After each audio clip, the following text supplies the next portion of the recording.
بنیادی طور پر اگر ہم غور کریں تو ہمارے سامنے یہ بات آتی ہے کہ ہمارے دل میں آنے والے خیالات دو طرح کے ہوتے ہیں.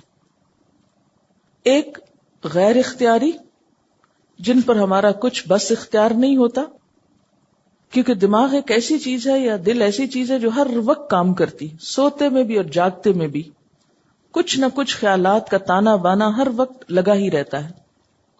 تو کچھ ایسے خیال ہوتے ہیں کہ جو ہماری مرضی، ارادے، کسی نیت کے بغیر ہی آتے چلے جاتے، ہم انہیں روک بھی نہیں سکتے، ہم ان کو اپنے اندر سے بسا اوقات نکال بھی نہیں سکتے. وہ بعض اوقات وسوسہ ہو سکتے ہیں جس میں اللہ تعالی کے بارے میں، اس کے نیک بندوں کے بارے میں، اس کے احکامات کے بارے میں کوئی برا خیال دل میں آ جائے. انسان ساتھ ساتھ توبہ توبہ کرتا ہے، لیکن وہ خیال ہے کیسے بجلی کے کرنٹ کی طرح اگر ہاتھ پڑ گیا تو اس نے پکڑ ہی لیا، آپ کو چھوڑنے کو نہیں مانتا. تو ایسے خیالات جن پر انسان کا کوئی ارادہ اور اختیار نہیں، ان پر پکڑ نہیں.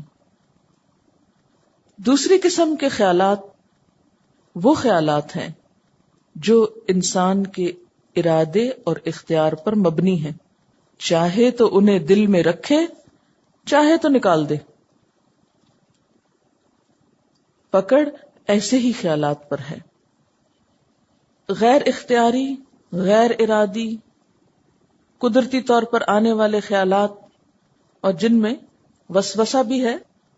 تو جب آپ صلی اللہ علیہ وسلم سے اس کے بارے میں پوچھا گیا، سئل رسول اللہ صلی اللہ علیہ وسلم عن الوسوسۃ، آپ صلی اللہ علیہ وسلم سے وسوسے کے بارے میں پوچھا گیا کہ جو دل میں برا خیال آ جاتا ہے تو اس کا کیا ہو، یہ کیا چیز ہے.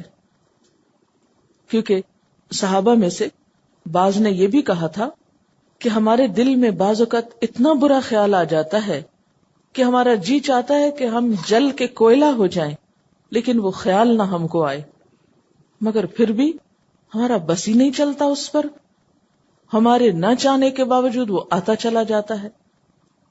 تو آپ صلی اللہ علیہ وسلم نے جواب میں کیا فرمایا؟ فقال تلک صریح الایمان، یہ صریح ایمان کی علامت ہے، یعنی یہی تو ایمان ہے.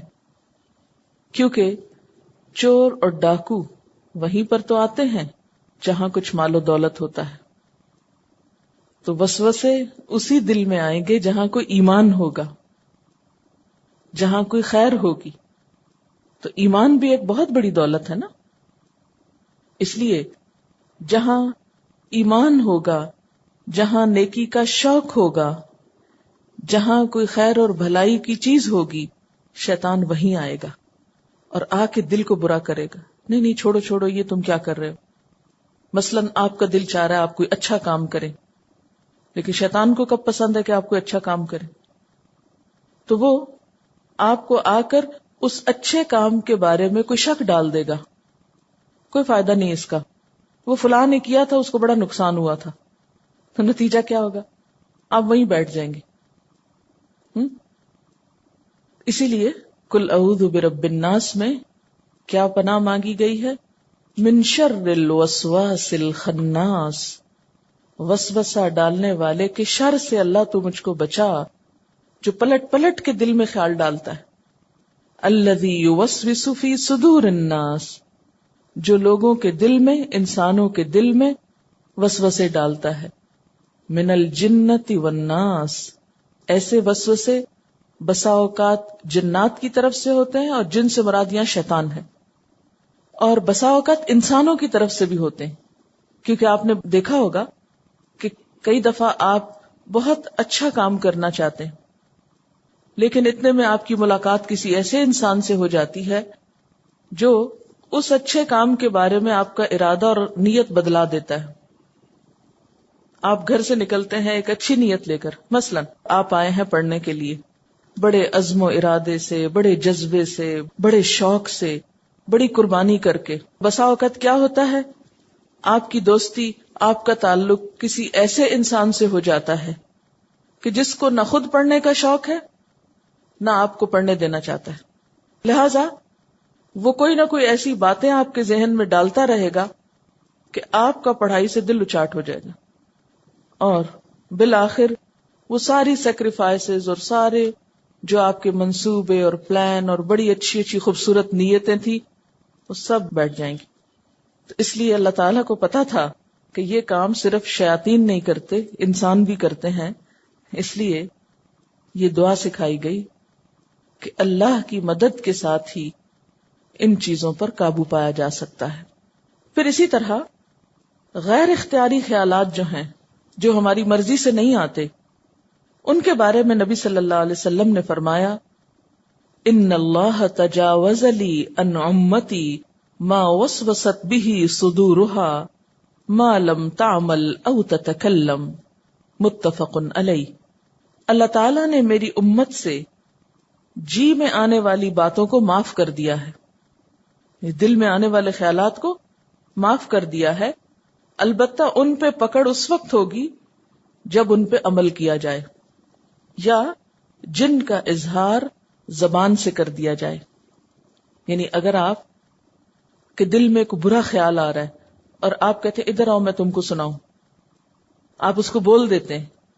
مثلا آپ کے دل میں نعوذ باللہ کوئی کفریہ خیال آ رہا ہے، اللہ تعالیٰ کی ذات کے بارے میں کوئی بدگمانی آ رہی ہے، اللہ معاف کرے اس چیز سے بچائے، یا کسی انسان کے بارے میں آ رہی ہے، تو جب تک وہ دل میں بغیر ارادے اور بغیر نیت کے آ رہی ہے چیز، اللہ تعالیٰ اس کو معاف کر دے گا.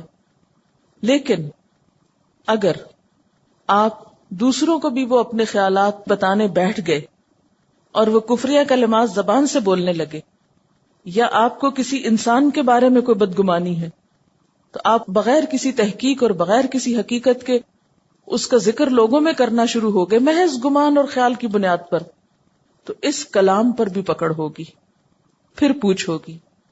یا یہ کہ محض کلام نہیں، آگے بڑھ کے ایکشن بھی لے لیتے.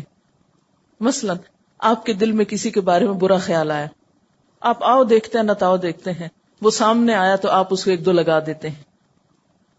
اب کیا ہے، اس کو پتہ ہی نہیں کہ بات کیا ہے. بچوں کے ساتھ عام طور پہ ایسا کرتے نا، کوئی چیز اپنی جگہ سے ہلی ہوئی دیکھی تو دل میں خیال ہے یہ فلاں بچے کا کام ہوگا، اس سے پوچھا بھی نہیں کہ تم نے چیز اٹھائی یا نہیں اٹھائی، رکھی یا نہیں رکھی. تو کیا کرتے، جو ہی وہ آتا ہے اس کو ڈانٹنا شروع کر دیتے ہیں. صرف ڈانٹے بھی نہیں، بعض کا کان پکڑ لیتے ہیں اس کے. تو یہ جو عمل ہے خواہ بچے کے ساتھ ہی کیا جائے، یہ نہیں کہ بچے ہمارے ہیں تو ہماری پراپرٹی ہیں، جیسے چاہیں ان کو معاملہ کریں، نہیں. اگر بچوں کے ساتھ بھی اس طرح کی ناروا زیادتی کی تو اس میں بھی پوچھ ہو سکتی. تو جو بھی خیالات آ رہے ہیں، چاہے ظاہر کرو یا چھپا کے رکھو، ان پہ اللہ محاسبہ کرے گا. پھر محاسبہ کن خیالات پہ ہوگا؟ یہاں کن خیالات کی بات ہے؟ وہ خیالات شرک، اللہ کی ذات میں شک، کفر، منافقت، ان چیزوں پر ہے، کیونکہ ان سب کا تعلق بھی ہمارے خیال سے ہی ہے نا، ہمارے ارادے سے ہی ہے. تو وہ مضبوط عزائم، پکے ارادے، دل کے فیصلے جو کسی غلط بات کے لیے ہوں، ان پر پکڑ ہوگی. مثلا ایمان کہاں ہے آپ کا؟ دل میں ہوتا ہے نا. اب مثلا آپ کہے میں مسلمان ہوں، مجھے تو نہیں پتا، آپ تو زبان سے کہہ رہے ہیں، میں تو یقین کر لوں گی، لیکن اللہ کو پتا کہ دل میں کیا ہے. تو ایمان بھی دل کا فعل ہے نا. اب اگر ایک شخص زبان سے کہہ رہا ہے لیکن دل میں وہ کفر رکھے ہوئے ہے، تو زبان سے کہنا اس کو کچھ فائدہ نہیں دے گا. کس کی بات مانی جائے گی؟ کہ اس کے دل میں کیا ہے. اسی طرح منافقت کیا ہے؟ کہاں ہوتی منافقت؟ دل میں ہوتی. فی قلوبہم مرض، ان کے دلوں میں بیماری ہے. اسی طرح آپ دیکھتے ہیں کہ اخلاق کی کچھ باتیں ایسی ہیں جن کا تعلق انسان کے دل سے ہوتا ہے. مثلا صبر، تواضع، عاجزی، انکساری، قناعت، سخاوت، یہ سب کچھ کیا ہے؟ دل میں ہوتا ہے نا. اسی لیے حدیث میں آتا ہے کہ جب انسان کسی اچھے کام کی نیت کر لیتا ہے، ابھی وہ کام کیا نہیں اس نے، تو نیت پر بھی ثواب لکھ لیا جاتا ہے، وہیں سے مارکنگ شروع ہو جاتی. اور اگر وہ کر لیتا ہے تو کم از کم 10 گنا اجر ملتا ہے، اور زیادہ سے زیادہ تو پھر اللہ تعالیٰ کے ہاتھ میں ہے، جتنا چاہے دے.